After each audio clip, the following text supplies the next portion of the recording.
02, No, and then 04, and then no, this is 06. my job. My Oh, job 2 I years work, apart. I did my. You got it in the bones. You got 99. Yeah, because we, it it's was a pool, 5. right, And so we have to like. 3 layers of They're fine. No, you ready for This this? is just measuring. 96, 04, 06. Straight line and total lines. There's an 8-year gap and 10 years. I'm starting now. I was just like worried about you. I was like, I'm hoping you're okay. And then he measured. No, it's okay. I'm just making sure got you're middle okay. child. No worries. Property is like, Oh, so you're like middle CO2, Oh. for example, Oh, you could use I'm to in. actually put it in these Wow. levels that. You were hold up there. You Because were it's like an acid base. I'm the youngest daughter too. I was like Charles, but they stopped having girls. I'm neither the youngest I'm a nor the lifeguard. oldest daughter. That's why Oh yeah, you're the middle because you're all 3 I can girls. swim, yeah. Yeah, I his was a daughter. competitive swimmer It's so- in high school, It's so actually. good. Like, Yeah, Nice. There's 2 girls and 3 boys. You've never tried swimming, but you know how. All right, my friends. Yeah, here, there's a lifeguard right there. Oh no, Um, should we have brought our books? No, you don't have this book probably. This book, I do have in our content area of our course page, world class page, there is a PDF of this book, and there's also a web version. And I recommend the web version because it's got hyperlinks and just makes it easy. It's just easier to navigate than the PDF. You can also get a copy of this probably pretty cheaply through Amazon or eBay, but it's Geometry with an Introduction to Cosmic Topology, and that's kind of the book that we're using for the rest of the semester. It's what we've been starting in, so all the Mobius transformation stuff, the complex variable stuff, this book right here. So it's a very cool book. But you do have it, and so I'm going to assign some homework out of it. And the homework for next Wednesday, and hopefully you have something for me today. Some of you have already turned it in. And if you don't have it today, you could get it to me by Friday. I doubt I'll have them graded by Friday. I'm so overwhelmed with grading. Okay, so the problems from here are chapter 2.4, problem 2ABC, just those 3 parts. That's at the end of the chapter. So like go to, do the hyperlink to that section 2.4 and then scroll to the end of the chapter and you'll find problem 2. And then, let's see, also 3.1, number 11, 3.4, number 1, 2, and 5. And honestly, I don't think most of these are going to take a lot of time, but this one probably will. Number 5 will probably take some time. We'll do an example of it today, and we'll work through it. You'll see what you need to do. You're going to be building a Mobius transformation that does something specific. And then I would like this, so this is for Wednesday. By Monday, I have a video I just want you to watch. Watch the video in the announcements. I forget what the actual title is, but it's on the Mobius transformations. And the Riemann sphere. So in particular, it does a better job. I was doing such shitty drawings of the Riemann sphere and the projections. You go here, this will help you contextualize a lot of things that have been happening, especially what's going to happen today. I did build a few apps, as you might know. Kayla was going to try out the one we're going to look at today. Has anybody tried any of the apps that I've put up? No, it's okay. We don't have to do it right now, but there's a couple up there. There is one that you might want to play with. So I've got those HTML apps. There's a new one I posted yesterday called Inversion. And I feel like if you took that and played with it and tried to figure out what is happening, I'm not sure we'll get to that today, but if we don't, we'll definitely get there Monday. But this is a really cool app, so you could get in there and try to like puzzle out what is happening here. What is this app doing? And if you're super curious, go read the section on inversion in Hitchman. So lots of ways to deal with any confusion there. Is there anything on your mind?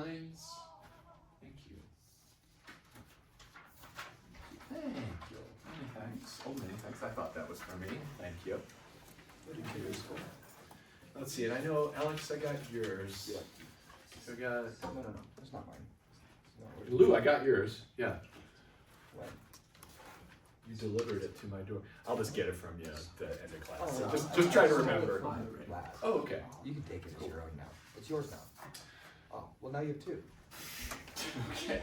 So just a quick recap. Last time we talked about the extended complex plane.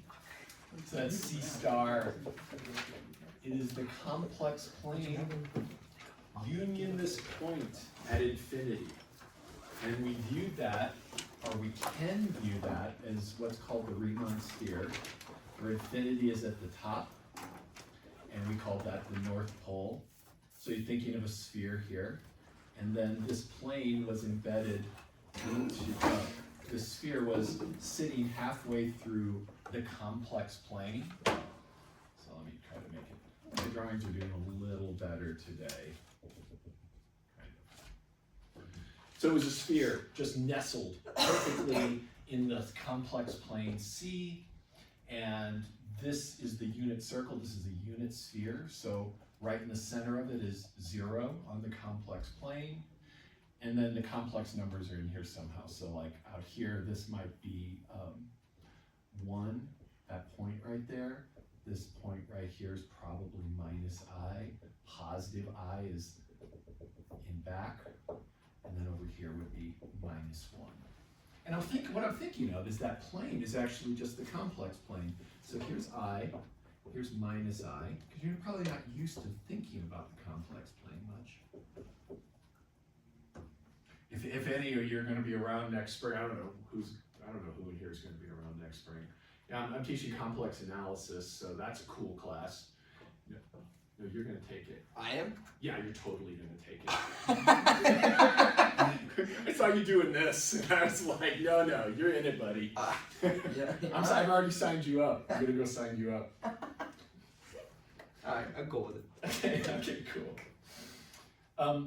So, and then we talked about how you could represent any complex number in the complex plane as a projection onto the sphere. So you draw a line from the North Pole to your complex number. I should really get another color out here.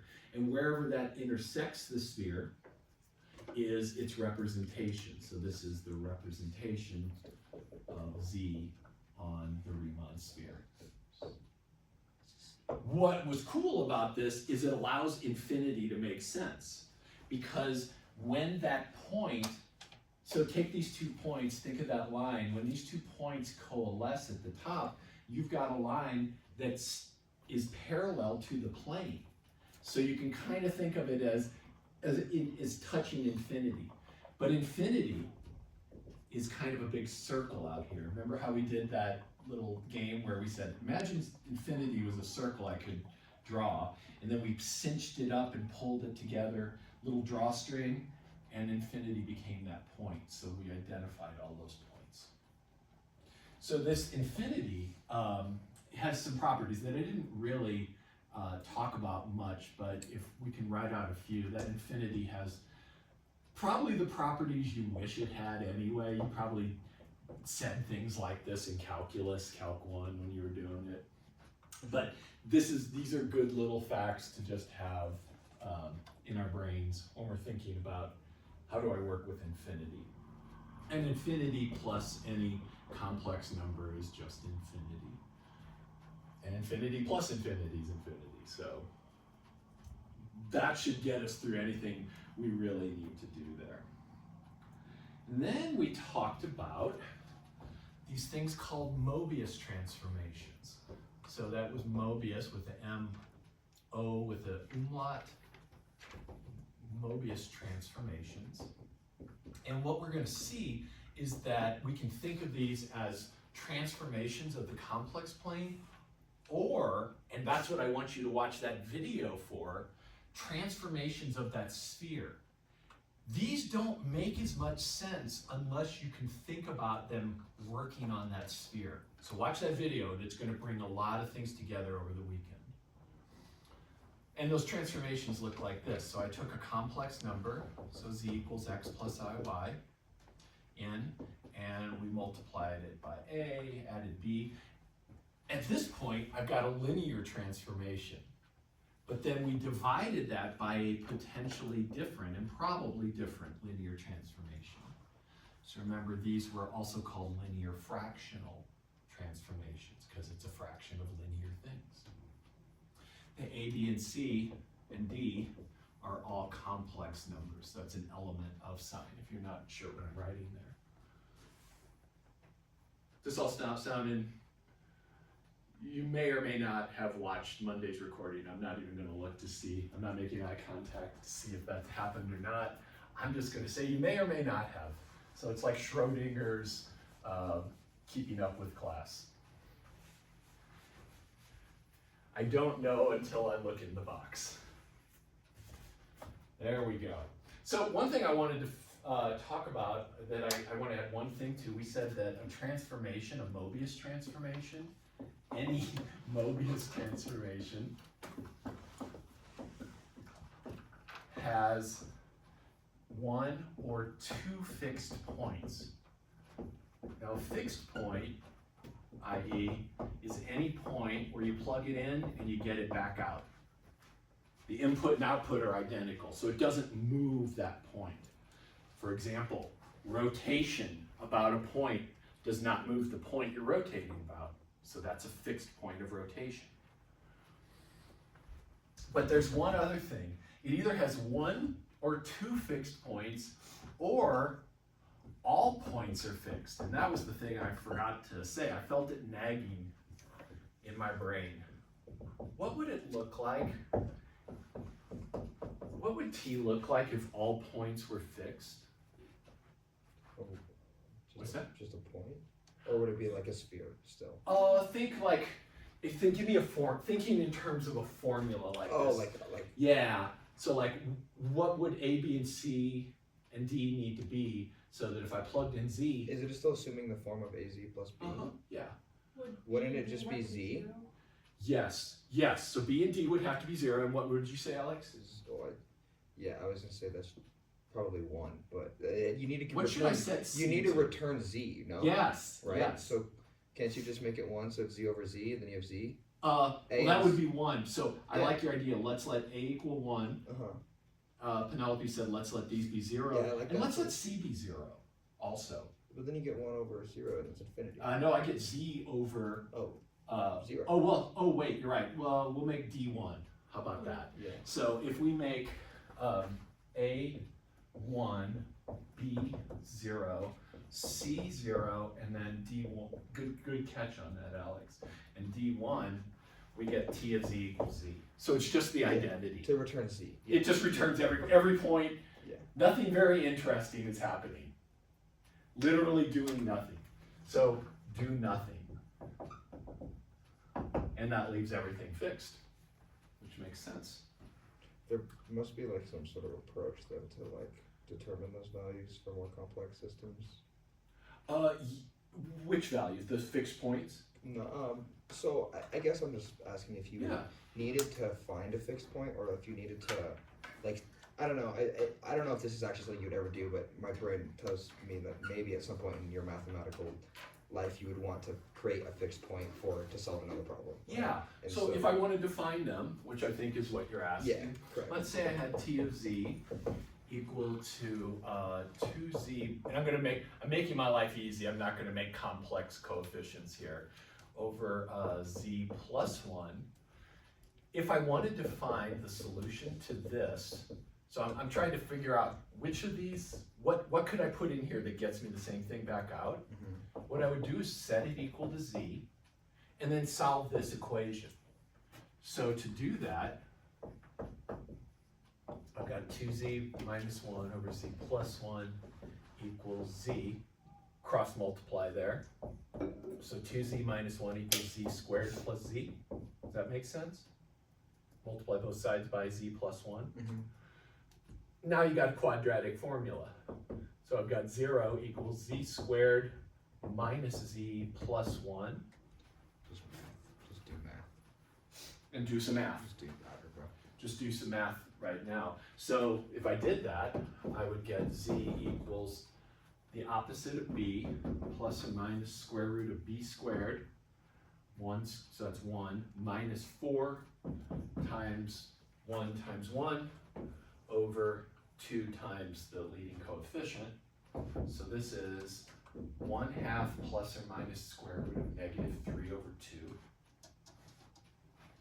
And square root of -3 is square root of 3i, right? You know, so just in case, because square root of -3 is square root of -1. Are you just quadratic formulae? Yeah, this was just quadratic formulae. And then this is square root of -1 times square root of 3. And this is the definition of I. Square root of -1. Does that make sense? Yeah. So this is 1/2 plus or minus square root of 3 over 2i. So this transformation has 2 fixed points. And if I plug either of those in, I get it back out. What were you doing right here? Was it just this regular square root of -3? This is, I was showing the square root of -3 is the square root of -1 times 3. Yeah. Which is square root of -1 times square root of 3. I was just showing how it turned into this. I got that, but Oh, okay. why is that relevant over here? Because you have square root of 3. Well, I was trying to turn this into a complex number with an I. I wanted an I in there. I know, but where do you... Plus or minus, so you get a negative. The 3 side of the square root's negative. But It there's just no... looks like it's you're not connected. doing the over 2. Oh, I just put a 1/2 out in front. So dividing by 2 is multiplying by 1/2. So I put a 1. Does that make sense? No, I'm not asking the question the way I asked one. Then ask the damn I know, question. I can't figure out how to do it. You have this... Okay, I understand it's plus or minus square root of... Okay. It's not... Okay, it's not the square root of 3 over 2. It's the square root of 3 over 2. Correct. Okay. You answered No, your I just question. overlooked that, I'm sorry. Beautiful. All good. All good. I can see why you think that was some funky No, square root. I understand. Cool. Yeah. Cool. Are we all good? Yeah. Y'all feeling okay on this stuff? Okay, awesome, awesome. So you can have everything fixed, 1 point fixed, or 2 points fixed, like in this example. And we're gonna study these things intently and maybe have an understanding of how that could happen, like an actual image in our mind of what is happening when we use one of these things. So I've got some theorems that we're not gonna prove. You're welcome. But we could prove, but we're not going to. If for some of these, I'd say look in Hitchman if you're really dying to know what the proof is. I'll probably prove a few lower level things, but since proving things isn't part of the prereqs, doesn't seem fair to do a lot of proving of things in here. So this is called the fundamental theorem. That sounds important. Fundamental theorem of Mobius transformations. Why is everything called the fundamental theorem of something? Yeah. What's the fundamental theorem? Yes. The fundamental theorem of fundamental theorems. That would be a good one.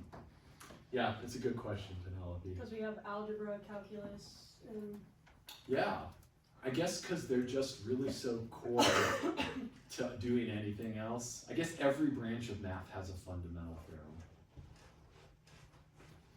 What is the fundamental theorem of algebra? I actually know it exists, but I have no I idea can what tell you it if I is. look at my real analysis textbook. I just read about Does it. anybody know what's the fundamental theorem of algebra? Y Find is out. X plus B. I do wish more people knew that, especially my calc students, but no. It says that if you have a polynomial, so you have a polynomial p of x, if p of c equals 0, that's the same thing, that's an if and only if there's a factor of x minus c, so it is a factor. So if you have a 0, you know a factor. If you have a factor, you know the 0. That's that guy. And that works over the complex plane as well. That works everywhere. It works everywhere. Every function. Indeed. Well, You don't want to do it in irrational numbers. That's Oh. when my brain turns off. I kind of like those, but anyway, there's a lot. It gets a little tedious. I agree. You got to check all that shit. So it says this: there, given any where was the hell given any 3 pairs of complex numbers. And I'm gonna write this out a little, or I wrote this down and I'm like, that's not clear at all. So we have Z1, W1, Z2, W2, and Z3, W3.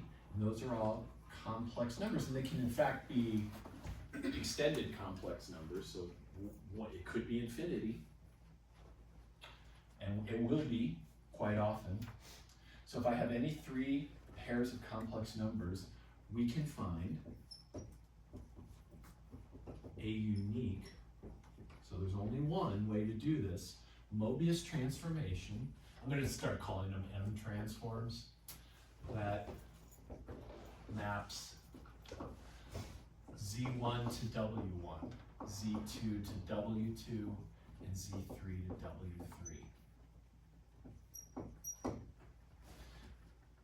So it's kind of like some result, like if you have 2 points in the plane, there's exactly one line that connects them.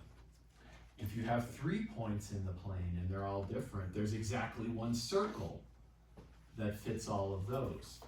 So it's kind of a statement like that, that if you give me, I want to send this to this, this to this, and this to this, we can build the transformation that does it, and that's what we're going to do today.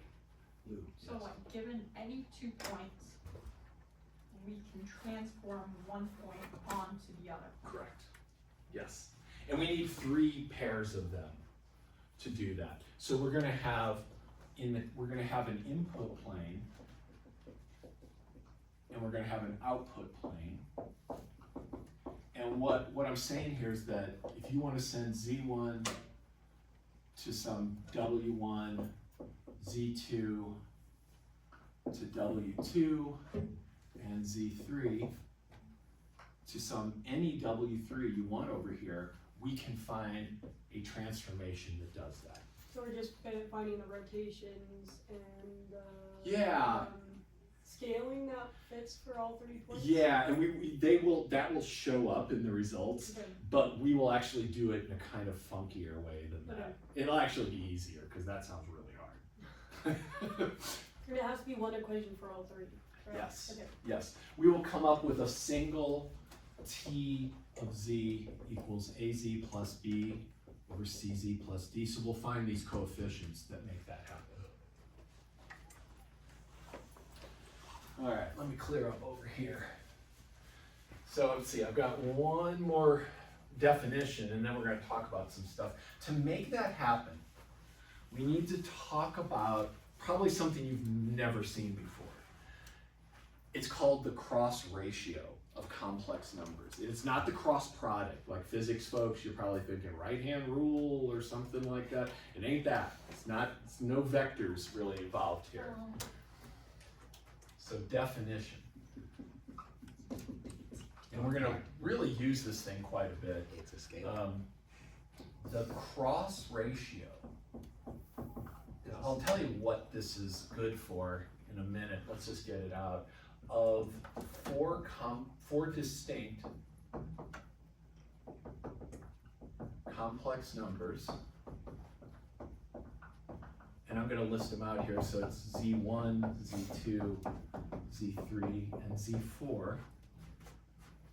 Remember, those are complex, so they have a real and an imaginary part each. Each of those is a 2-dimensional beast. We have 4 of those. Is defined by, so here's the notation.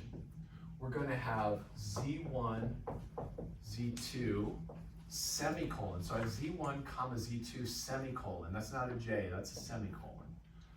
I honestly have no idea how to use a semicolon in actual writing, but I sure can use them here. The only reason I know is because Dr. Gray made me feel like I really needed to know. Did he? Yeah. Were you in a seminar or something? 2 of his seminars. Oh God. Oh yeah. Yeah. Comma splicing is what he would yell at me for. I learned my lesson. So we take this, we're going to create a ratio. So I'm going to take Z1 minus Z3 over Z1 minus Z4. Notice the rhythm I'm using. I take this first one minus that, first one minus that. I get that ratio. and then times, so that's multiplication, Z2 minus Z4, Z2 minus Z3. So notice I did those in the other order. Boom, boom. Wait. Check it out. You did one. Is there 1 and 4 and 2 and 3? 2, 3, 2, 4. So the first thing here will come from one of these two, and then the thing we subtract off comes from one Yeah, of but these it's two. 2 minus 4 and then 2 minus Yes. 3 again. It's picking the same one from the group twice? Yes. Okay. So it's Z1 minus Z3 Yes. divided by Z1 minus Z4 Okay. over Z2 minus Z4, Uh-huh. Okay. Z2 minus That's what you Z3. do. So none of those are identical, Okay. like nothing cancels necessarily. Is that making sense? Does that help? Yeah, I think I just wrote it wrong, so. it Easy wasn't to do. making sense. Easy to do. So this thing is called the cross ratio. And one of the things we're going to see, so fun facts. First fun fact is the cross ratio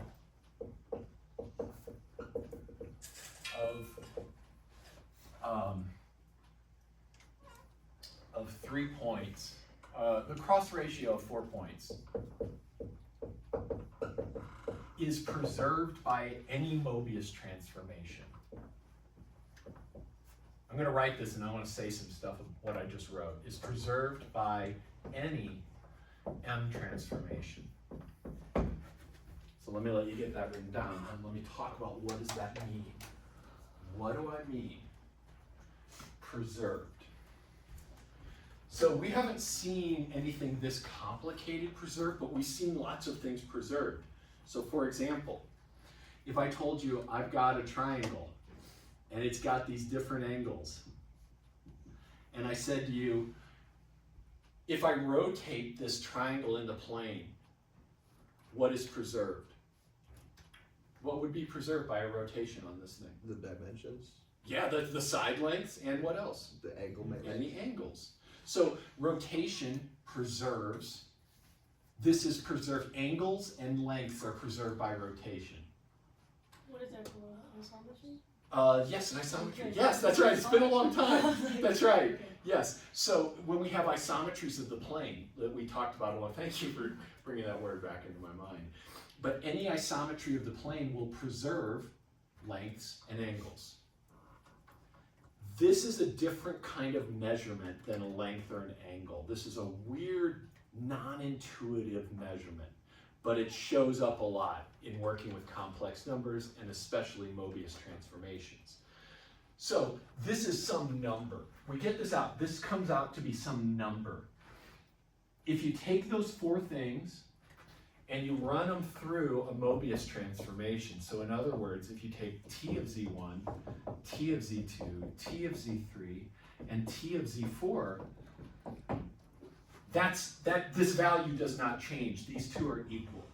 It doesn't change the value.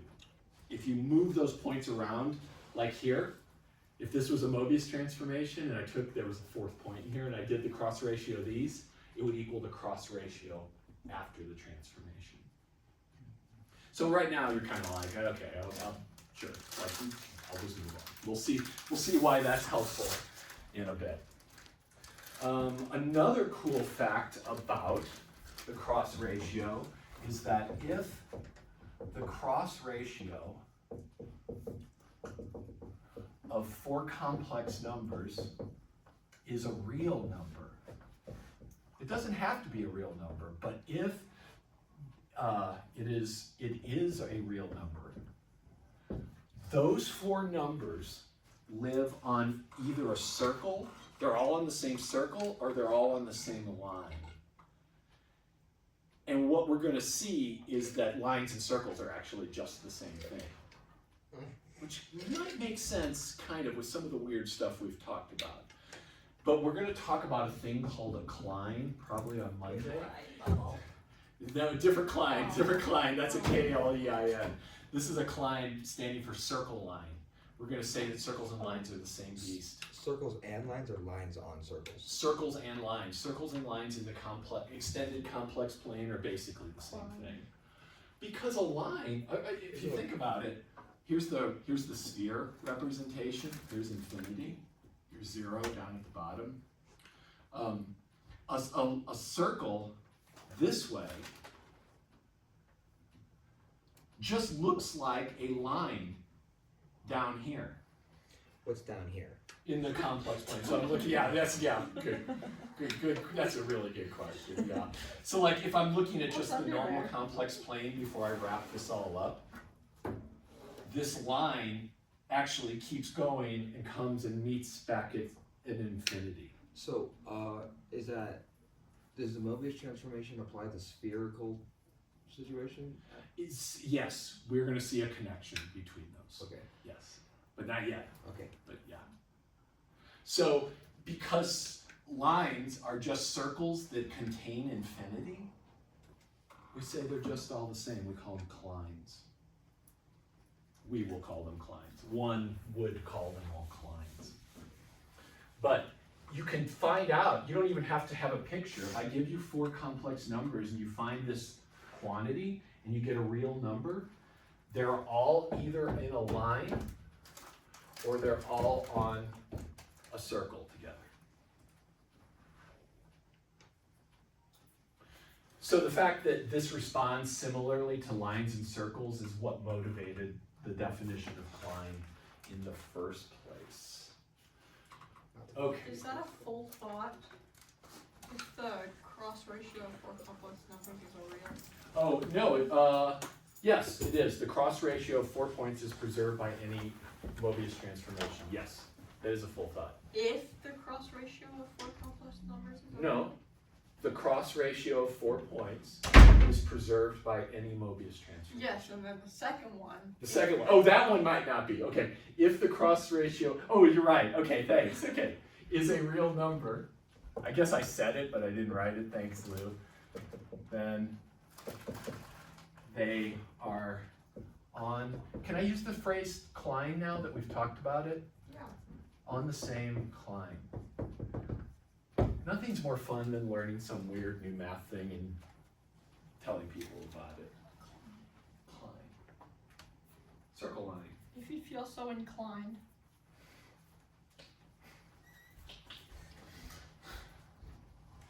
So let's take a look at a very specific use of the cross ratio.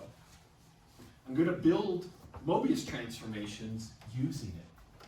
So that whole thing about that cross ratio being invariant under Mobius transformations tells us that maybe there's some deeper connection, and there certainly is.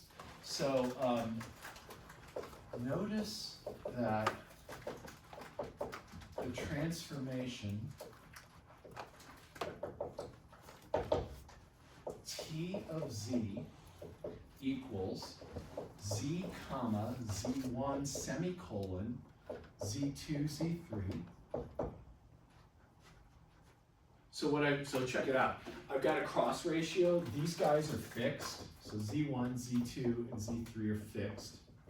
Complex numbers. This one is a variable, and I'm going to use it. So I'm creating a function from the cross ratio, and I'm assuming I already know these 3 points. So what does that look like? It is, see if you can write it out. What is the cross ratio? Go ahead and write it out just to get practice with that rhythm.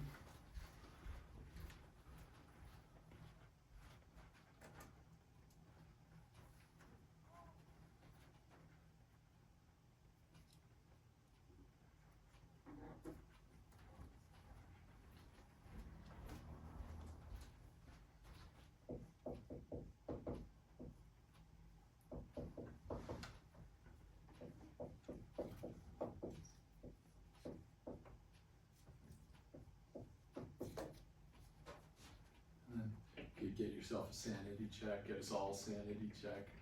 It's kind of got a pretty rhythm to it. Does anybody want me to go through how we got that? I was like, where did Alex go? Did he leave? Want to get one? And I didn't even see that? Okay, well, I guess that's what math will do to your brain.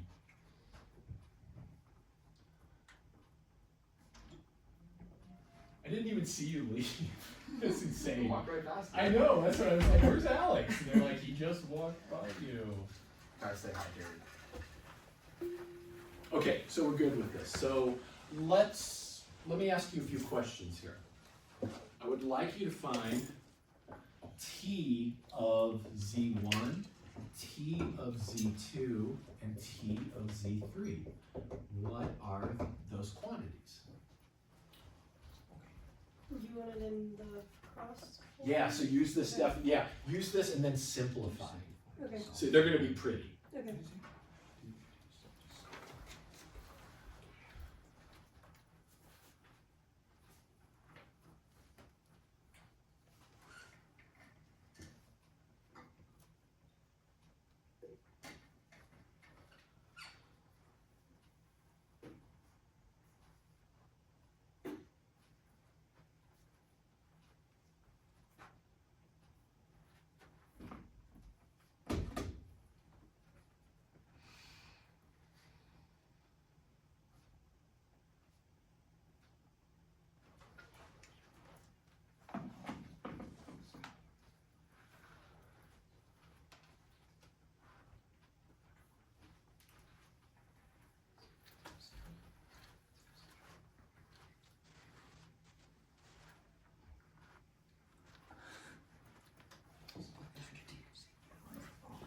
You good? Okay. Hey, yeah.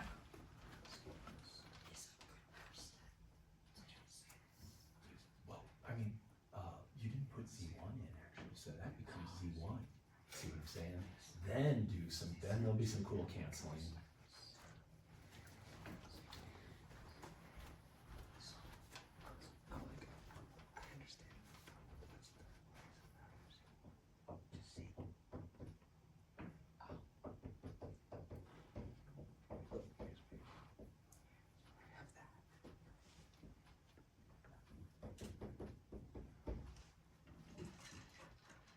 What do we get for T of Z1?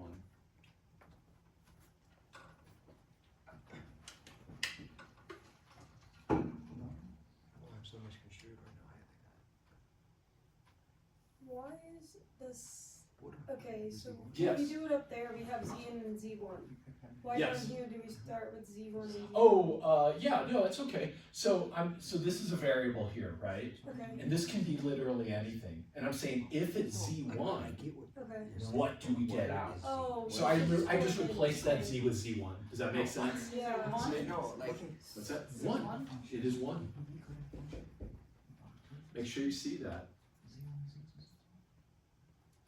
And if you don't, let's talk. I'm so happy to talk this through 1 billion times over. yeah. Why not increase the I'm gonna have value of Z? documentation. I'm gonna make this a moment. Like my first thought was just to go replace Z1 with Z and then do Z2, semicolon Z3, Z4. Can you just hold on? Let me finish addressing Evan's question. So, can you ask your question just with a slightly different twist to it?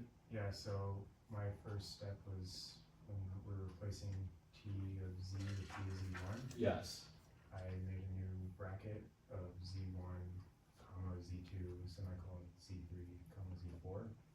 So why don't we do that? what is Z4? So see at this, we're actually using these to define the thing, and it's kind of like if I said to you, I've got this function. Let me kind of give you an analogy.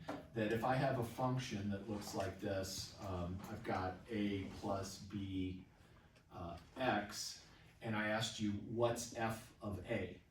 Well, these two are already defined to actually do that. This a is part of the formula, and I'm just going to replace that x with a, and it turns into that. So what I'm saying up here, Evan, is that these are fixed. This is some number, this is some number, and this is some number, and we're given those at the start. So I'm going to plug those in and create that beast right there, and I'll never change the Z1, Z2, Z3. So you're just doing the same thing, but just with Z1 instead of. Yes. So now I can put in different values for Z, and I'm saying if Z happened to be Z1, if I replace that Z, which shows up twice, with a Z1, what does this turn into? So in that same fashion, why in the first one did we not do Z minus Z2, Z minus C3, and then on the next one multiply it by Z times Z minus Z3, Z Well- minus C2. Well, so no, so here, let me write this in a different way. I think this might actually help. Yeah, I was about to say, you could put a different variable there, like X, just to make it Yeah. noticeably different from the rest, and you're just plugging in values. Exactly. There's one input here. The rest of that stuff is constant. I can't change it. The only thing I can change is what I put in this box. And so I can put it here or here. Yeah, and so if just Mm-hmm. as an example, if we made Z1 the box for Okay. the second part. All right, so put Z1 in. Then I put Z1 here. And I put Z1 here. Yeah, so that's what we did down there. That's what I did down there, yes. Right, and so I guess I'm just confused as to why we're not using this second variable. Like There's only one variable. I Okay. realize that. So in this second part, Yeah, here. yeah, and so there's why aren't those boxed as well? Because they're not moving. This was a Z. Okay, I see. So Do you see that- what I'm saying? The whole, Yes. the whole right side. That's of all the- a constant right there. Okay. That's some number that can't be changed. So that won't be changed at all. with- Right. with all the other- Right, and that's what was throwing you off. No matter what. No matter what. I mean, if I pick different Z1, Z2, Z3, it'll change. But you give me Z1, Z2, Z3. I'm going to create this number here. I'm going to plug Z2 here and Z2 here. So here, let me show you what I mean. Let's do a specific example. Let's look at a very specific, maybe that's too abstract right there. So let's say I've got a cross ratio. I'm going to create a new thing called S of Z. Depends on Z, and then it depends on 1, 3, and 5. So I've got a cross ratio there. Those are super shitty numbers because they're just all in a line, but you know, it is what it is. I'm sorry, Alex, what were you gonna say? You want to, like, if that was the same example, you asked the same question, are you still looking for, like, would you look for S of 1, S of 3, and S of 5? Yeah, exactly. So let's write out the cross ratio. That is, so it's gonna be Z minus 3. What is for what? Oh, this is just the regular formula? Yes. Okay. Yes. I'm just computing the cross ratio with a variable in the first slot. Z minus 5 over 1 minus 5, 1 minus 3.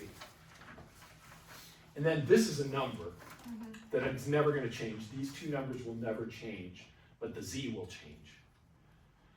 So when I take S of 1, I get 1 minus 3 over 1 minus 5. And it kind of helps to not simplify that. I think 1 minus 5 and 1 minus 3. Does that make sense? Yeah. If we simplified and pulled out the Z in the first half, would it make it Then easier? it's just- So how would we do that? So if you pulled out the Z, oh, I guess you can't. Yeah, I was like, no, don't say any more, Penelope. I was like, we could simplify it. and- We could, but we can't do that. No. Alas, we cannot do that, my friend. I'm glad you saw that. Yeah. I was like trying to make it easier, but there's. Do we see that this is 1? Evan, does that kind of help seeing like a concrete example? Yeah. Okay. What is, let's just do this one. What is S of 3 and what is S of 5? Go ahead and find those. And then we'll translate that information over there because it'll be the same. And you'll see good stuff happening. So the I right think side I'm starting to see the always- pattern here. will always be the same, Yes. right? The 1 minus 5 over 1 minus 2. Yep, absolutely. That's never going to change. I feel like that's problematic. Isn't that kind of The constraining? problem. Like, in terms of, like, the bigger picture of math, like, not for learning purposes. I just mean, like, if you can never modify that bit. I mean, you can modify it by picking new points. Oh, sure, because you have a whole plane to do Yeah, that. exactly. Yeah, sure. Exactly.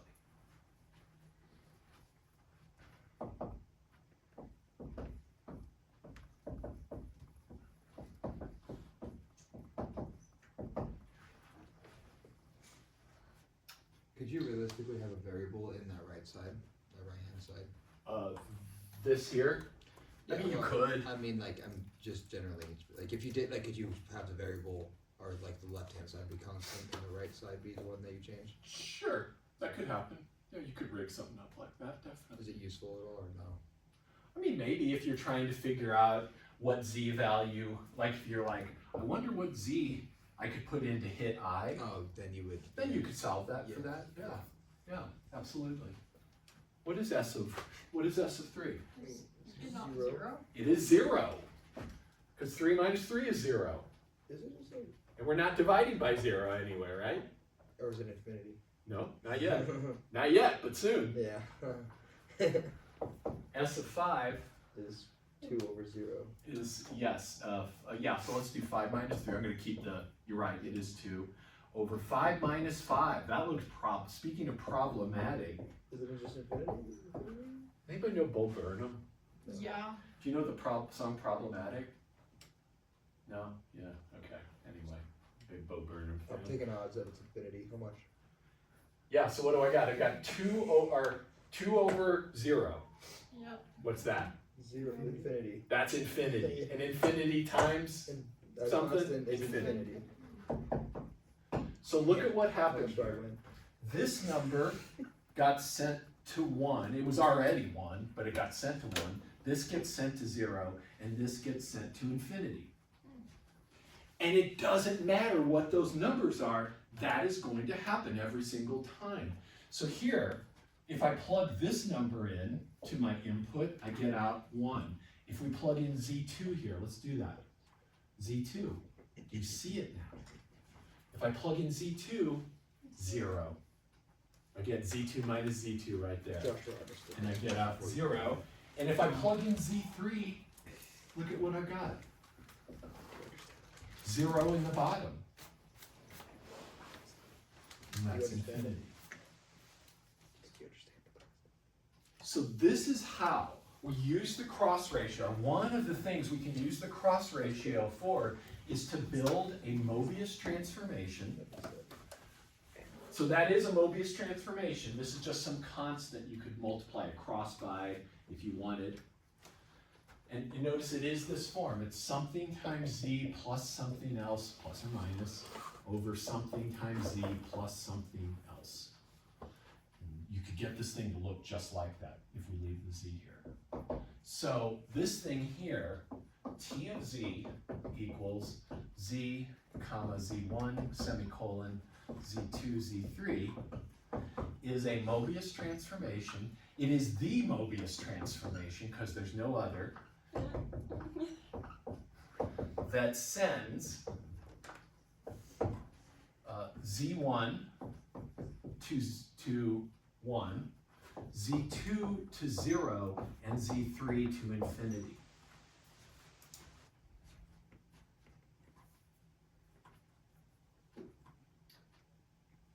Oh. And this is a fundamental building tool here. We're going to use this to build more complex things.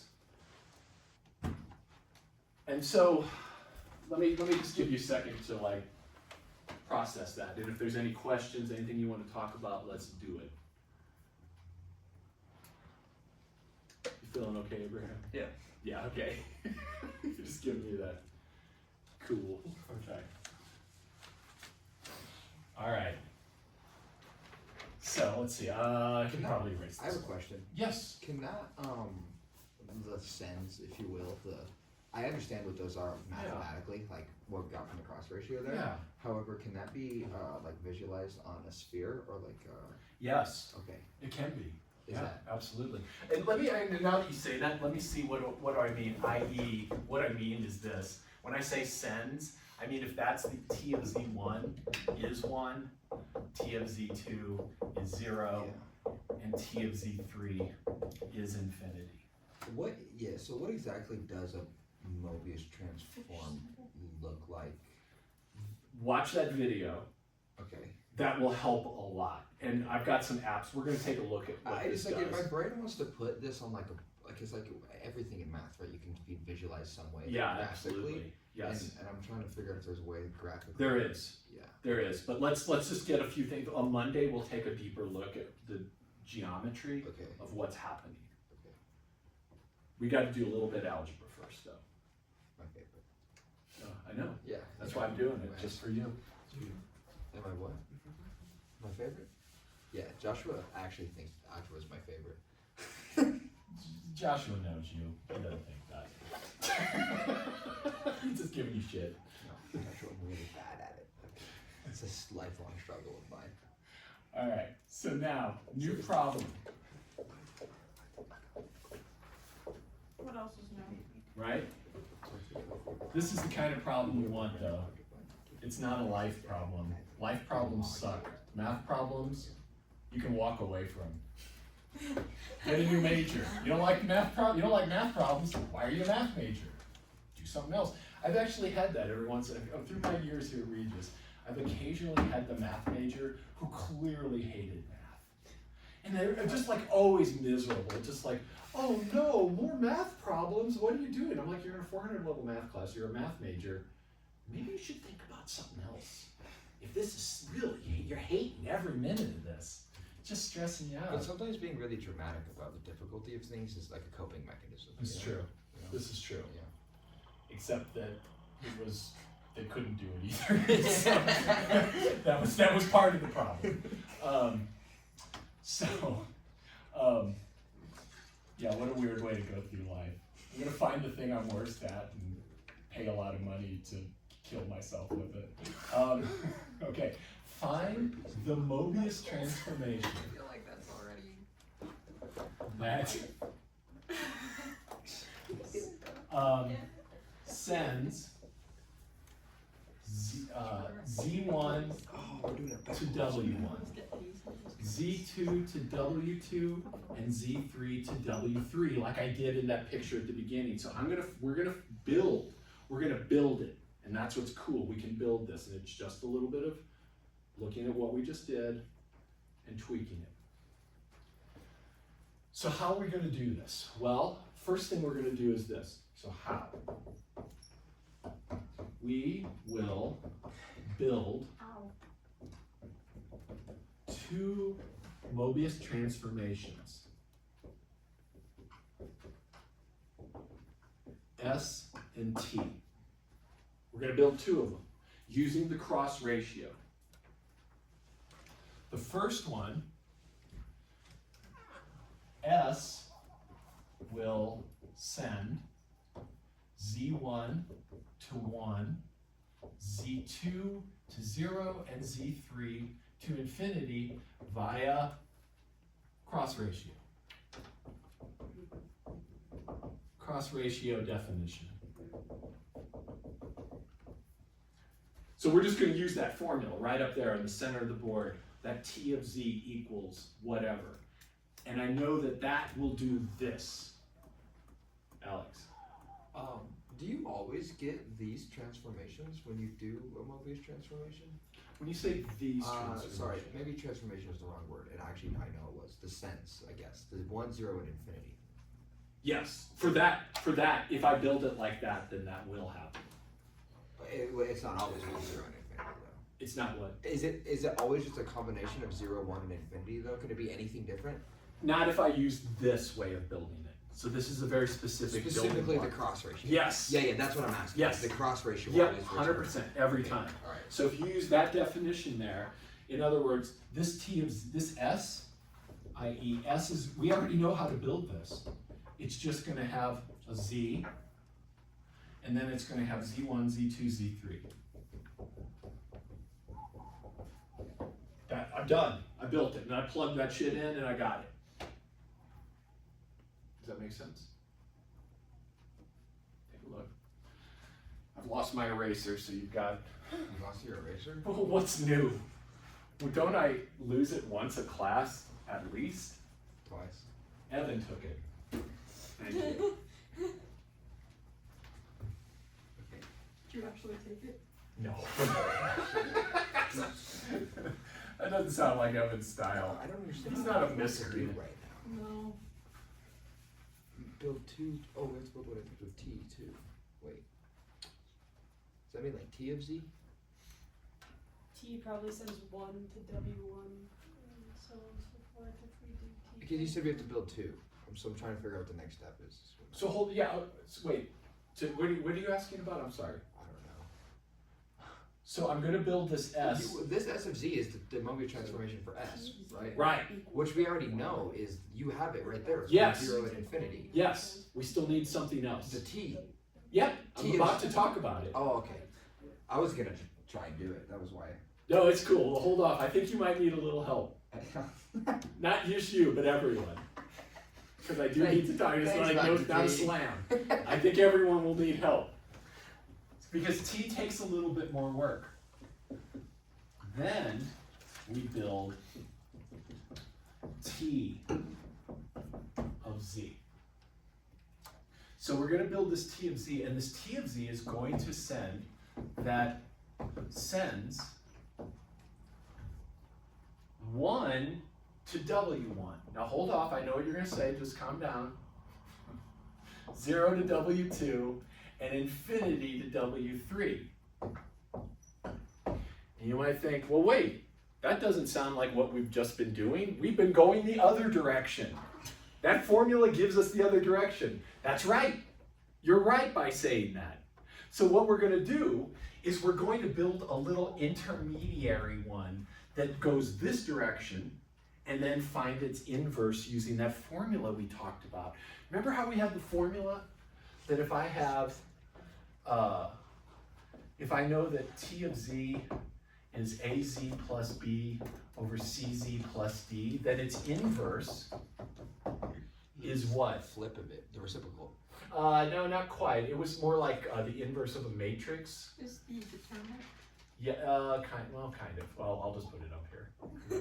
I don't think, I'm not liking the answers I'm hearing, so. I tried. We built that formula last time. Can someone check me on it? Can someone check their notes and make sure I got the right one? What do you like D? Negative D and positive C.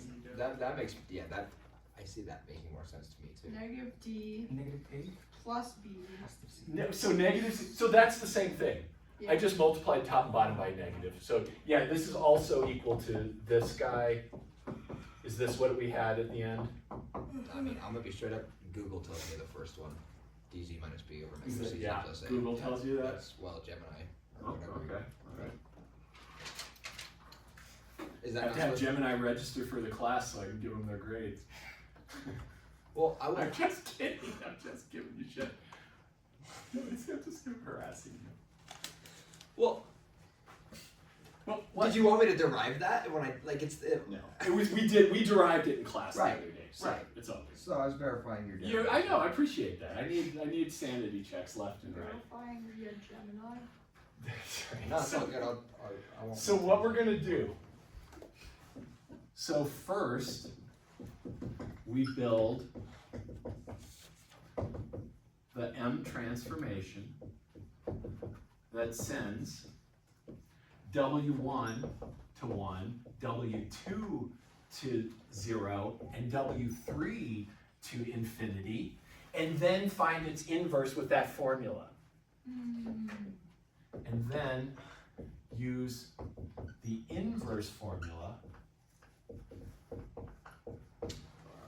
star, oh my god, this, part of me just really wants to just completely just remove that whole shelf, but I won't do it. Like karate, just kick it off and crack it open. Then use the inverse formula up there to find T of Z. So see, what I can build this easily. This we can do, use the formula that says this, Z, Just the regular transform. just that, yeah, just this guy right here, The cross ratio. that cross ratio formula. Although, I don't really understand why you always use the first one as a variable. Because that's the way it works. Okay, Yeah. yeah, I'm okay with that. It's I'm actually- actually am okay It's with literally, that. I don't Yeah. have an other No, number no, no, answer that other makes than- sense. If that's just like convention, then I'm cool. It's convention, yeah, that's exactly it. So, that's the plan, and it's probably not gonna make sense till we do a solid example together. So that's what I wanna do, because this is your problem 5. This is your problem 5 on the next homework that's due on Wednesday, so we got lots of time and we can talk about it on Monday. Right? Let's do a specific example. And I'll show you exactly what I mean. This will be probably one of the, it's not hard, it's just tedious and you gotta keep your eye on the ball and proceed carefully, but you can all do this. It's just a simple algorithm. So let me find my notes. So let's find the M transformation that sends 1 to 2, I to minus 1, and 0 to 1. See, you don't bring up I this entire time, and then you're like, guess what, gang? That's right. That's right. Because I'm a miscreant of my own sort, Alex. Mystery? A miscreant. A miscreant, I see. Math miscreant. Other sorts of miscreantism as well, but not for class. All right, so step 1. I'm going to build S of Z that equals Z, comma. So then I'm going to use these inputs right here. This is my Z1, my Z2, and my Z3. So I'm going to put 1. There's the semicolon. I, comma 0. So this S will send 1 to 1. It will send I to 0, and it will send 0 to infinity. And then we're going to build a transform. The other one, the T, is going to send 1 to 2, 0 to minus 1, and infinity to 1. So we're going to build that. But look at what would happen. See, we're going to build this one real easy. We're going to build the one that goes this way and then invert it so it goes this way. And then the path's clear. When we compose these, so compose, what we get is this two-step thing. Send 1 to 1, and then the other one sends 1 to 2. I goes to 0, and then the other one sends 0 to minus 1. So we're going to use composition of functions to build these things. So this S right here does this. We've got this already. Awesome, easy. Now I'm going to build not quite T, but the precursor to T. So step 2, build precursor to T. And in fact, it's T inverse, but precursor to T. And that's going to send W1 to 1, W2 to 0, and W3 to infinity, i.e. 2 to 1, minus 1 to 0, and 1 to infinity, just like I wrote over there, but backwards. So here's our precursor. I'll call this T sub pre right here of Z equals Z, comma. Now I'm just going to list my outputs. Notice I just listed my inputs here. I'm going to list my outputs in that same order. So 2 minus 1, 1.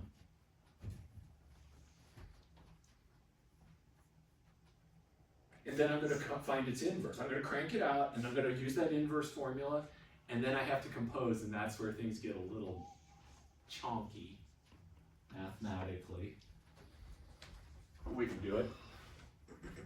So let's write these guys out. We're almost done-ish. Oh, Mom. What is the superscript? Okay. I think Mobius works. Where? P? Right here. Oh, thank you. Thank you. Only you can see it. Dr. C, what is the superscript say? Pre. That's like my pre-T, and then I'm going to invert it. You're gonna take the inverse of this one. Yeah, of this Right. one. Mm-hmm. But I'm gonna do the easy part just using that cross ratio definition. So we use the So let's actually build these things. And then let's keep that inverse formula up.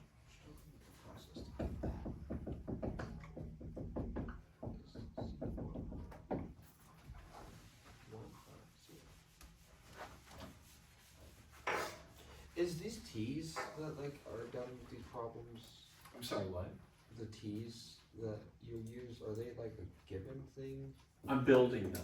No, they're, No, I'm sorry, like that's not what I meant to say. okay, See where you have T labeled like 1 to 2, yes. that's built?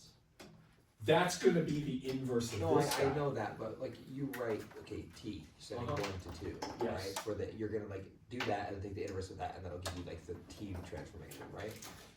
The inverse of this gives me that T. So in some sense, this is actually like T inverse right here. Yeah, but the 1 to 2, that section where you have a 1, Yes. you physically draw an arrow to a 2, Mhm. that, where do you form the U label? First, I'm gonna build this, so just hear me out, You can't build that unless you know that, and I'm asking how you know that. and I'm about to tell you.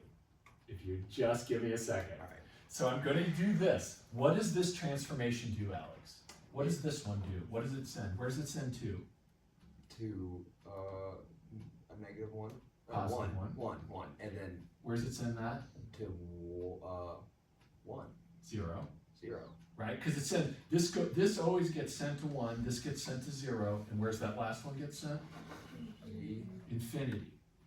So I'm going to build this, and it does this. So don't even think ahead. Just tell me if you believe this. I don't believe that. I don't understand that just yet. Do you believe this? That this sends 1 to 1, I to 0, and 0 to infinity? I believe that. Then you should believe that, because this is the same damn thing. This is just that definition. This is that ratio that we had up here that said this, No, yeah. right? Yeah, okay. Just, yeah, it's okay. We're gonna, Okay. I like understand, I Yeah, honestly, you need to work with Yeah, this. that's what I was gonna Yeah, say. absolutely. So I'm gonna build, but let me just tell you the rest. We're gonna just crank this out because it's easy. I just used that cross ratio formula. The inverse one. Not yet. No, this right here. I'm gonna use the formula for this. We have a formula for this. The two things, we Yeah, multiply each other. Yeah, exactly. Yeah. That's easy, right? Because that's this minus Yeah, this. yeah. Blah, blah, blah. I can do so that. I do it easy, and then I've got a Mobius transformation. I'm going to use that inverse formula to get the one that goes this way. And I'm going to slap that onto the end of this other one. Seems fair. So I'm building two pipelines, Seems fair. and one I have to build backwards first, and then I'm going to go through it the other way. Why does it have to be a pipeline? Well, it doesn't have to be. How about wires? No, pipeline. Wire. Oil. All right, so let's build these things. So first off, S of Z equals, take your 3 points, Z minus 1. Let's see, so Z minus 1 over Z minus, Plus 1. Z minus 2 over Z minus, I gotta write the damn ratio up. Oh, here it is. I'm gonna do Z minus I Yeah. over Z minus 0. I gotta look at what I'm writing. Z minus I over Z minus 0 times 1 minus 0 over 1 minus I.